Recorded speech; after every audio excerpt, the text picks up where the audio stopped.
जातिवादियों ने घर के बाहर पटाखे फोड़े, जातिवादी टिप्पणियां की। टोक्यो ओलंपिक के अंदर भारतीय महिला हॉकी टीम की करारी हार के बाद ये सब कुछ केवल एक खिलाड़ी के घर के बाहर हुआ। नाम था वंदना कटारिया। दलित समाज से आने वाली वंदना कटारिया भारत के अंदर हॉकी के टीम के लिए सबसे ज्यादा गोल करने वाली खिलाड़ियों में से एक गिनी जाती है। उन्होंने 300 से ज्यादा मैच खेले।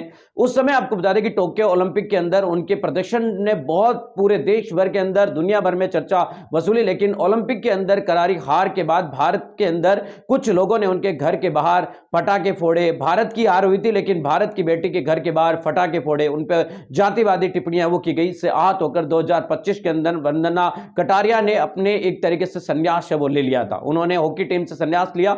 वर्तमान में महिला हॉकी टीम काफी ज्यादा मुश्किल से जूझ रही है। ऐसे में वंदना कटारिया ने देश के लिए एक बार फिर से अपनी ताकत दिखाने का मन बनाया। उन्होंने कहा कि अगर देश को मेरी जरूरत है तो मैं देश के लिए वापस खेलने के लिए तैयार हूं। जातिवादियों से हारने वाली लेकिन देश की जरूरत जब महसूस हुई तो उन्होंने कहा कि अगर टीम को मेरी जरूरत है तो मैं उपलब्ध हूं।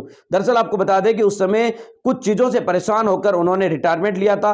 अब वह मानसिक रूप से पूरी तरीके से मजबूत है। आपको यह भी जानना होगा कि उन्होंने 320 मैच खेले, 158 से ज्यादा उनके नाम गोल है, लेकिन उस समय जातिवादियों ने उनके खिलाफ कई सारी जातिवादी टिप्पणियां की थी। टोक्यो ओलंपिक के अंदर भारत की सेमीफाइनल में हार हुई थी, जिसकी वजह से कुछ लोगों ने वंदना कटारिया के घर पर केवल इसलिए क्योंकि वो दलित समाज से आती है, उनके घर के बाहर पटाखे फोड़े गए। उनके घर के बाहर आपको बता दें कि जातिवादी टिप्पणियां की गई, जिससे मानसिक रूप से आहत होकर वंदना कटारिया ने उस समय संन्यास लिया था। लेकिन वर्तमान में भारतीय हॉकी टीम काफी ज्यादा मुश्किलों से जूझ रही है। ऐसे में वंदना कटारिया ने एक बार फिर से देश के सामने इच्छा जाहिर की है। अगर देश को और टीम को जरूरत है तो वंदना कटारिया देश के लिए फिर से खेलने के लिए तैयार है। उन्होंने कहा कि मानसिक रूप से उस समय वो काफी ज्यादा परेशान हो गई थी, लेकिन अगर देश को इस समय उनकी जरूरत है तो वापस देश के लिए खेलने के लिए तैयार है। जातिवादी लोगों ने उनके घर के बाहर पटाखे फोड़े, कई सारी चीजें की, लेकिन वंदना कटारिया ने देश की जान देने के लिए, देश के लिए वापस खेलने के लिए, तिरंगा के लिए वापस खेलने के लिए